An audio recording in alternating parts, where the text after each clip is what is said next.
हरामखोर, कल मुझे शर्म नहीं आई मुँह काला करके? चाची ने मुझे बालों से पकड़कर कहा। मैंने कोई पाप नहीं किया चाची, मुझसे कसम ले लो। मैं नहीं जानती थी कि मेरी चाची ने खुद ही रात को माली के बेटे को मेरे कमरे में भेज दिया और सुबह मुझ पर बदचलन का आरोप लगा दिया। मेरा रिश्ता एक अमीर परिवार में तय हुआ था। चाची वहाँ अपनी बेटी की शादी करना चाहती थीं। फिर हुआ भी वही, उसी लड़के से चाची की बेटी की शादी हो गई और चाची ने मेरी शादी गरीब माली के बेटे से कर दी। मगर शादी की रात मेरे होश उड़ गए। वो आदमी तो बहुत बड़ा। कौन हो तुम? यहाँ क्या कर रहे हो? मैं जल्दी से उठ बैठी थी। घर के अंदर कैसे घुसे और मेरे कमरे में किसने आने दिया तुम्हें? मैं घबराकर सामने खड़े आदमी से सवाल पूछ रही थी, जबकि वो गहरी नज़र से मेरी ओर देख रहा था। कहने लगा, तुम नहीं तो मुझे बुलाया था? मैं हैरान सी रह गई। उसकी ये बात सुनकर मैंने जल्दी से उसके सामने हाथ जोड़े और कहने लगी, भगवान के लिए तुम यहाँ से तुरंत चले जाओ। अगर चाची ने देख लिया तो गज़ब हो जाएगा। मेरी ज़िंदगी तो पहले ही बहुत मुश्किल है, तुम क्यों उसे और मुश्किल बनाना चाहते हो? न मैं तुम्हें जानती हूँ ना तुम मुझे जानते हो, फिर मेरे कमरे में तुम्हारे होने का क्या मतलब है? मैं जल्दी जल्दी सवाल भी पूछ रही थी और उसके साथ साथ उसे अपने कमरे से जाने के लिए भी कह रही थी। ना जाने क्यों मेरा दिल बहुत तेज़ी से धड़क रहा था। ऐसा लग रहा था गले से बाहर आ जाएगा। कुछ न कुछ बुरा होने वाला था, जिसका अंदाज़ा मुझे कई दिनों से हो रहा था। मगर वो बुरा हो ऐसा होगा मैंने कभी सपने में भी नहीं सोचा था। ये आदमी पता नहीं कौन था और इस समय मेरे कमरे में कैसे आया था। कुछ पता नहीं चला था कि रात को कब मेरे कमरे में आया था। कहीं उसने मेरे साथ कुछ गलत तो नहीं किया। दिल में ख्याल आया तो एकदम ही सहम सी गई और जल्दी से दुपट्टे को अपने चारों ओर लपेट लिया, जबकि वो अभी तक ढीठ बना हुआ खड़ा था और गहरी नज़रों से मेरी ओर देखता जा रहा था। इतने में दरवाज़ा ज़ोर ज़ोर से बजने लगा और चाची की आवाज़ आई, महारानी, अरे ओ महारानी, क्या घोड़े बेचकर सो रही है जो मेरी आवाज़ सुनाई नहीं दे रही? नाश्ता क्या तेरा बाप बनाएगा? ये तेरी माँ जो शादी करके भाग गई और फिर पलटकर तेरी खबर तक नहीं ली, वो आकर नाश्ता बनाएगी? बता। चाची की बातें सुनकर मैं शर्मिंदगी के मारे ज़मीन में गड़ गई और साथ ही दिल में ये भी डर था कि कहीं चाची अंदर ही ना आ जाए। मैं उस आदमी के सामने फिर से हाथ जोड़ने लगी और उसे छुपने का कहा, मगर उस पर तो जैसे मेरी किसी बात का असर ही नहीं हो रहा था। थोड़ी देर बाद धड़ से दरवाज़ा खुला तो चाची अंदर आ गई और वही हुआ जिसका मुझे डर था। मेरे सामने कमरे में एक मर्द को देखकर चाची का मुंह खुला का खुला रह गया। उन्होंने मुझे पकड़ लिया और दोनों हाथों से मारना शुरू कर दिया। बेशरम, करमजली, मैं पहले ही कहती थी कि तुम्हारा चरित्र ठीक नहीं, मगर किसी ने मेरी एक नहीं सुनी। तुम्हारे चाचा को यह हर समय तुम्हारी हमदर्दी का बुखार चढ़ा रहता था। अरे कलमुही, अपने चाचा की इज्जत का तो कुछ ख्याल कर लेती। अपने आशिक को घर बुला लिया, वो भी कमरे में। शर्म नहीं आई तुझे? चाची मुझे दोनों हाथों से मार रही थी और उसके साथ साथ जो मुंह में आ रहा था बोलती जा रही थी। मैंने चाची के सामने हाथ जोड़ दी और कहने लगी, चाची, मैं उसे नहीं जानती, मेरी कोई गलती नहीं है। मैंने उसे नहीं बुलाया, मैं कसम खाती हूँ। मगर चाची ने तो जैसे मेरी बात सुनी ही नहीं थी। कहने लगी, बता, कब से उसके साथ मुँह काला कर रही है और कितनी रातें उसके साथ रंगीन कर चुकी है? मैं तेरी जान ले लूँगी। बुलाओ इसके चाचा को, अभी इसकी हरकतें बताती हूँ, बल्कि साथ में सबूत भी देती हूँ। अब मैं इसे इस घर में एक मिनट भी सहन नहीं करूँगी। बहुत हो गई इसकी मनमानी। अरे इसको यहाँ रखकर मैंने अपनी बेटियाँ थोड़ी ख़राब करनी है। मेरे कमरे में होने वाले शोर की आवाज़ सुनकर मेरी चाची की बेटियाँ मानवी और तानिया भी वहाँ आकर खड़ी हो गईं और मुस्कुराते हुए मेरा तमाशा देख रही थी, जबकि मैं बार बार अपनी सफाइयाँ दे रही थी। बार बार चाची को विश्वास दिलाने की कोशिश कर रही थी कि मैं इस इंसान को नहीं जानती, और सच में नहीं जानती थी। ना जाने वो कौन था, कहाँ से आया था, मगर आकर मेरी ज़िंदगी नरक बनाकर रख दी थी। देखने में तो अच्छे घर का लगता था, मगर उसने जो हरकत की थी वो इतनी बुरी थी कि उसने मेरी पूरी ज़िंदगी बर्बाद करके रख दी थी। तानिया जल्दी से चाचा को फ़ोन करने के लिए भागी तो मैं जल्दी से उसके सामने आ गई। नहीं तानिया, प्लीज़ ऐसा मत करना, तुम्हें भगवान की सौगंध है। चाचा को कुछ मत बताना। मैं इस आदमी को नहीं जानती, मेरी कोई गलती नहीं है, मेरी बात का विश्वास तो करो। पहले मैंने चाची के पैर पकड़े हुए थे और अब मैं तानिया के पैरों में बैठ गई थी। मुझे बहुत रोना आ रहा था और घबराहट भी हो रही थी। इस घर में एक चाचा तो थे जो मुझसे थोड़ी बहुत हमदर्दी कर लिया करते थे, मुझसे प्यार भी करते थे, मगर पत्नी से डरते थे, इसलिए ज़्यादा प्यार नहीं जता पाते थे, मगर फिर भी मेरा ख्याल रखते। और अब वो चाचा भी मुझसे नफ़रत करने लगे। ये मुझे कहाँ बर्दाश्त था। ज़िंदगी में एक ही तो रिश्ता था जो अपनेपन से भरा था, और अब वो भी दूर होने वाला था। ये सब सोच कर ही मुझे रोना आ रहा था कि अब चाचा भी मेरी बात का विश्वास नहीं करेंगे और मुझसे नफ़रत करेंगे। इसलिए मैं तानिया के भी पैरों में बैठ गई थी। तानिया ने मेरी बात की ज़रा परवाह नहीं की, मुझे ठोकर मार कर परे किया और बाहर चली गई। जाकर चाचा को फ़ोन कर दिया। थोड़ी देर बाद चाचा भी आ चुके थे, जबकि मेरा दिल धक रह गया। ज़मीन फटे और मैं उसमें समा जाऊं। चाची ने बढ़ा चढ़ाकर सारी बातें करना शुरू कर दी। कहने लगी, मैं तुम्हें शुरू दिन से ही कहती थी कि तुम्हारी भतीजी बदचलन है, उसे अपने घर में ना रखो, हमारी बेटियों को भी ख़राब कर देगी, मगर तुमने मेरी एक ना सुनी। आज नतीजा देख लो। मैंने इसे रंगे हाथों पकड़ा है, उसकी बाहों में थी, और ना जाने रात भर क्या क्या होता रहा है। तभी महारानी टाइम पर नहीं उठ सकी। मैं इसे बुलाने के लिए उठी और ये पकड़ी गई, वरना इससे पहले ना जाने कितनी ही बार हमारी नाक के नीचे रंगरलियाँ मनाती रही होगी और हमें भनक तक नहीं हुई। सुनिए जी, अब मैं इसे एक पल भी बर्दाश्त नहीं करूँगी। अभी के अभी इसे घर से निकालो, वरना मुझसे बुरा कोई नहीं होगा। चाची उस समय अपनी नफरत के चरम को पहुंची हुई थी, जबकि मैं सुन दिमाग के साथ खड़ी हुई थी। चाचा ने चाची की बात सुनकर अविश्वास से मेरी ओर देखा और तुरंत मेरे पास आकर कहने लगे, नंदिनी बताओ, क्या ये बात सच है? सिर्फ एक बार कह दो कि तुम्हारी चाची जो कह रही हैं वो झूठ है और ये लड़का तुम्हारे कमरे में नहीं था। उसके बाद इन सब से मैं हिसाब लूँगा। मेरी भतीजी इतनी गिरी हुई हरकत कभी नहीं कर सकती है। मैं जानता हूँ वो मेरी इज्जत का अपनी जान से बढ़कर मान रखती है। बोल दो कि ये लड़का तुम्हारे कमरे में नहीं था, तुम्हारी चाची ने से बुलाया है। देखना, मैं अभी के अभी उसे घर से भी निकाल दूंगा। चाचा की बात सुनकर मैंने सर झुका लिया। मैं सच्ची होने के बाद भी झूठी हो गई थी। मैं कहने लगी, चाचा ये लड़का मेरे ही कमरे में था, मगर अभी मेरी बात मुँह ही में थी जब चाचा ने एक ज़ोरदार थप्पड़ मेरे मुंह पर दे मारा और मैं चकराकर ज़मीन पर गिर पड़ी। चाचा कहने लगे, अपनी बेटियों से बढ़कर मैंने तुम पर विश्वास किया, मगर तुमने मेरे भरोसे को तोड़ दिया। मैं तुम्हें कभी माफ़ नहीं करूँगा। नंदिनी, चाचा की इस बात ने जैसे मुझे अंदर से तोड़ दिया। चाचा मेरा अब तक सहारा बने हुए थे जब मेरा इस दुनिया में कोई नहीं था। माँ बचपन में ही मुझे छोड़कर चली गई थी। पापा मुझे चाची के पास छोड़कर काम पर चले जाते और रात को वापस आते। दिन भर चाची मुझ पर अत्याचार करती रहती थीं। तभी एक दिन चाचा ने देख लिया और चाची को खूब मारा। चाचा से मार खाने के बाद चाची कभी भी मुझ पर चाचा के सामने कुछ नहीं कहती थीं। और फिर थोड़े समय बाद मेरे पापा भी भगवान को प्यारे हो गए।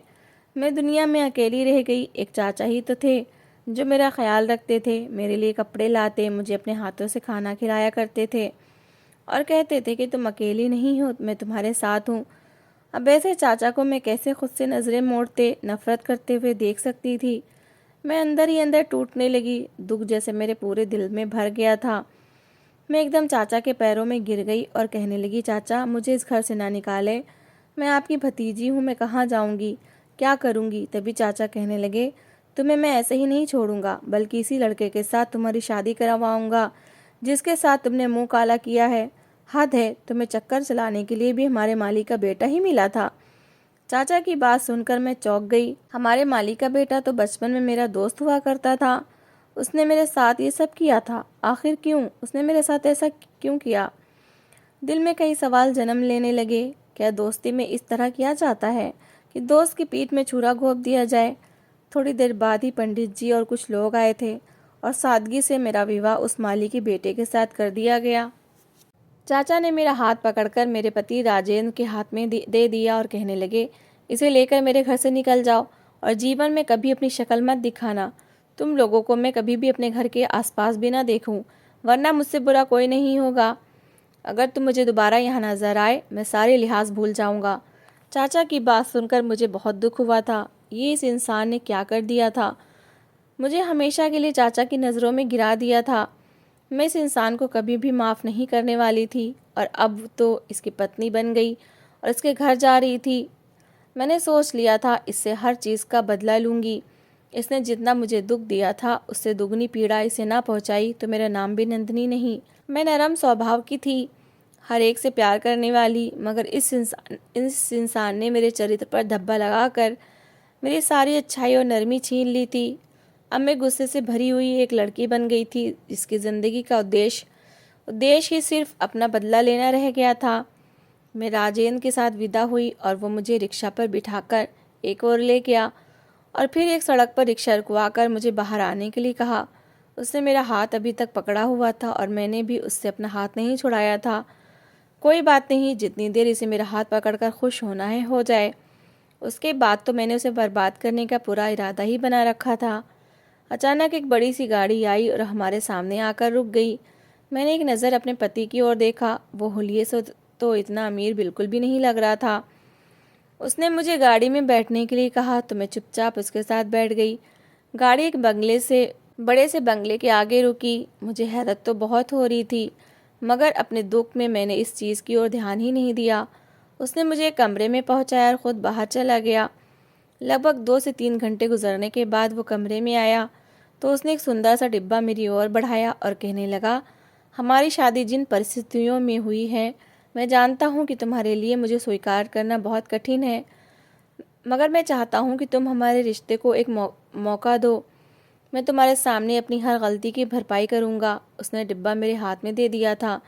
मैंने डिब्बा खोला। उसमें एक सुंदर सा सोने का सेट जगमगा रहा था जो बहुत कीमती लग रहा था। मुझे और भी ज़्यादा हैरत हुई थी। वो तो एक माली का बेटा था और माली काका काफ़ी गरीब हुआ करते थे। फिर राजेंद्र ये सब कैसे कर रहा था? इतनी बड़ी गाड़ी, बड़ा बंगला और अब ये महंगा उपहार। मैं अपने आप को रोक ना सकी और कहने लगी, तुमने मुझे चरित्रहीन बना दिया और सबकी नज़रों में गिराकर शादी करके अपने साथ ले आए। अब बताओ, तुम तो माली काका के बेटे हो ना, फिर तुम्हारे पास ये सब चीज़ें कहाँ से आईं? तभी वो कहने लगा, तुम्हें याद है नंदिनी, मैं तुम्हें बचपन में कितना हंसाया करता था, तुम्हारा कितना ख्याल रखता था, क्योंकि मुझे हमेशा से ही तुम्हारे लिए कुछ अलग सा महसूस होता था। हमेशा तुम्हारी चिंता होती थी। जब तुम्हारी चाची तुम्हें मारती थी तो मुझे बिल्कुल भी अच्छा नहीं लगता था। मुझे वो दिन याद है जब मुझे पढ़ने के लिए अपनी बुआ के पास दूसरे शहर जाना था और तुम मेरे पास बैठकर खूब रोई थी। तुम नहीं चाहती थी कि मैं जाऊं, लेकिन मेरे दिल में एक बात बैठ गई थी कि मुझे पढ़ लिख कर बड़ा आदमी बनना है और फिर एक दिन मुझे तुम्हें हासिल करना है। फिर मैंने खूब मेहनत की। पढ़ लिख कर मैंने अपना बिजनेस शुरू किया और जिस दिन मैं अपने पिताजी से मिलने के लिए गया, वहाँ पर तुम्हारी हालत देखकर मुझे ज़रा भी अच्छा नहीं लगा। फिर मुझे पता चला तुम्हारे लिए आने वाला हर अच्छा रिश्ता चाची लौटा देती हैं। फिर मेरे दिमाग में एक योजना आई। मैं उनके सामने गया, मगर गरीब और लाचार बनकर, जो सिर्फ उनके माली का बेटा था, जिसकी उनकी नज़रों में कोई हैसियत नहीं थी। उन्होंने मुझे तुम्हारे कमरे में जाकर रात गुजारने के लिए पैसे दिए थे। तुम विश्वास नहीं करोगी, तुम्हारी चाची ने खुद तुम्हारे आचरण की कसम खाई थी, मगर साथ में ये भी कहा था कि वो तुम्हें सहन नहीं कर सकती। इसलिए मुझे 50,000 रुपये दिए और कहा, मैं तुमसे शादी कर लूँ, तुम्हारे चाचा के सामने झूठ बोल दूँ कि तुम मेरे साथ कई रातें गुजार चुकी हो। तुम्हारी चाची ने तुम्हारी फ़ोटो दिखाई। जब उन्होंने फ़ोटो दिखाई तो मैंने तुरंत कहा, ये तो बड़ा मस्त माल है, मुझे इससे शादी करनी है, मेरे इससे शादी करवाओ, तभी मैं इसके कमरे में जाऊंगा। भला चाची को और क्या चाहिए था? वो तुरंत मान गई और मुझसे वादा किया कि वो तुम्हारी शादी मेरे साथ हर हाल में करवाएंगी। और अब तुम मेरे सामने हो। मैं हैरान थी। मुझे अपनी आंखों पर विश्वास नहीं आ रहा था। ऐसा महसूस हो रहा था जैसे ये एक सपना है, झूठ है। मगर सामने मेरा पति बैठा हुआ था, मेरे बचपन का दोस्त राजेंद्र, जो बहुत अच्छा इंसान था और मेरा बहुत ख्याल रखता था। एक पल में मेरी आंखों से आंसू बहने लगे और मैंने उसके कंधे पर अपना सर रखा और रोना शुरू कर दिया। वो मेरे बालों में हाथ फेरता हुआ मुझे चुप कराने लगा। मुझे चाचा के सामने अपनी सच्चाई साबित करनी थी, जिनके सामने चाची ने मुझे बुरा बना दिया था। मुझे हर हाल में अपने चरित्र पर लगे धब्बे को मिटाना था। मैंने रोते हुए राजेंद्र से कहा, कुछ करो, अगर चाचा मुझे गलत समझते रहे तो मैं मर जाऊंगी। तभी राजेंद्र ने मुझे तसल्ली दी और कहने लगा, मैं तुम्हारे चाचा के घर जाकर ऐसा करूँगा कि तुम खुद भी हैरान रह जाओगी। अपनी सारी परेशानियाँ भूल जाओ, अपने और मेरे बारे में सोचो और आराम करो। मुझे सच में आराम की बहुत ज़रूरत थी। राजेंद्र ने मेरा सर अपनी गोद में रखा और धीरे से मेरे बाल सहलाए। उसके ऐसा करते ही मुझे नींद आ गई। वो सच में मेरे लिए सुरक्षित और मजबूत आश्रय बन चुका था। मैं क्या सोचकर उसकी ज़िंदगी में शामिल हुई थी कि उसकी ज़िंदगी को बर्बाद कर दूंगी। वो मुझे धोखा दे चुका था, मैं उसे बदला लूँगी। मगर अब जो सच मुझे मालूम हुआ तो मुझे सुकून मिल गया। मेरी ज़िंदगी सुरक्षित महसूस होने लगी। सुबह नाश्ते के बाद राजेंद्र ने कहा, अच्छे से तैयार हो जाओ, आज हमें तुम्हारे चाचा चाची के घर जाकर तुम्हारी चाची को ऐसा सबक सिखाना है कि वो हैरान रह जाएं और साथ ही तुम्हारे चाचा की आंखें भी खुल जाएं। अगर वो तुम्हें बेटी समझते तो उस समय तुम पर विश्वास करना चाहिए था। मुझे उम्मीद नहीं थी कि मेरी योजना सफल होगी और मेरी शादी तुमसे हो पाएगी, मगर तुम्हारे चाचा ने इतनी जल्दी फैसला करके हमारी शादी करवा दी। ये क्या बात हुई कि भतीजी को अपने घर में रख लिया और दुनिया के सामने अपनी बड़ाई करवाई, मगर जब उसका साथ देने का समय आया तो मुंह मोड़ लिया गया। मैंने राजेंद्र की ओर देखा और सोचा, भगवान ने मेरे धीरज का फल मुझे दे दिया है। मेरे सारे दुखों का बदला मिल गया था। राजेंद्र मुझे चाचा के घर ले आया और वहाँ उसने मोबाइल में एक वीडियो चलाकर चाचा को दिखाई।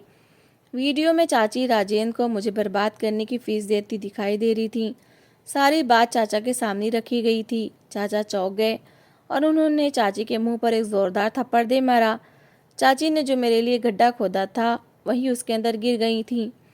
चाची की बेटियां भी सहम कर रह गई थीं। चाचा का गुस्सा सातवें आसमान पर था। उन्होंने जिंदगी में कभी इतना गुस्सा नहीं किया था, मगर आज उन्होंने किया। चाची रोते हुए उनके पैरों में गिर गईं। चाचा आगे बढ़े और मुझसे माफ़ी मांगने लगे। कहने लगे, मेरी बच्ची, मुझे माफ़ कर दो। मैं तुम पर विश्वास नहीं कर पाया। तुम्हें अपनी बेटी बनाना मेरा सौभाग्य है। मैंने तुमसे प्यार किया, मगर इस घटिया औरत की बातों में आ गया। मुझे माफ़ कर दो। चाचा रोते हुए मेरे सामने हाथ जोड़ चुके थे और मेरी आंखें भी भीग गई थीं। मैं चाचा के सीने से लग गई और कहने लगी, चाचा, आपने मुझे पाला पोसा बड़ा किया है, अब आप मेरे सामने हाथ जोड़कर माफ़ी मांगे, मैं ये कभी स्वीकार नहीं करूँगी। चाची ने साजिश की थी और कोई भी उनकी बातों में आ सकता था, इसलिए आप शर्मिंदा ना हो और मुझसे माफ़ी मांगकर मुझे भी शर्मिंदा ना करें। इसके बाद चाचा ने राजेंद्र के लिए अच्छा सा नाश्ता बनवाया और राजेंद्र मुझे खुशी खुशी अपने घर वापस ले आया। मैं खुशी खुशी अपनी नई ज़िंदगी की शुरुआत कर रही हूँ और हर समय भगवान का धन्यवाद करती हूँ कि उसने मुझे ऐसा जीवन साथी दिया जो दिल का बहुत अच्छा इंसान है। चाची की साजिश सबके सामने आ चुकी थी। धीरज का फल ज़रूर मिलता है, बस इंसान भगवान पर विश्वास रखे और कभी भी उसकी ओर से निराश ना हो। तो दोस्तों, इस कहानी को लेकर आपकी क्या राय है, कमेंट बॉक्स में ज़रूर बताएं। और अगर आपको हमारी आज की कहानी अच्छी लगी हो तो प्लीज़ इसे लाइक ज़रूर करें। अगर आपने अभी तक हमारे चैनल को सब्सक्राइब नहीं किया तो ज़रूर कर लीजिए। तो मिलते हैं ऐसी एक और मोटिवेशनल कहानी के साथ। Thanks for watching.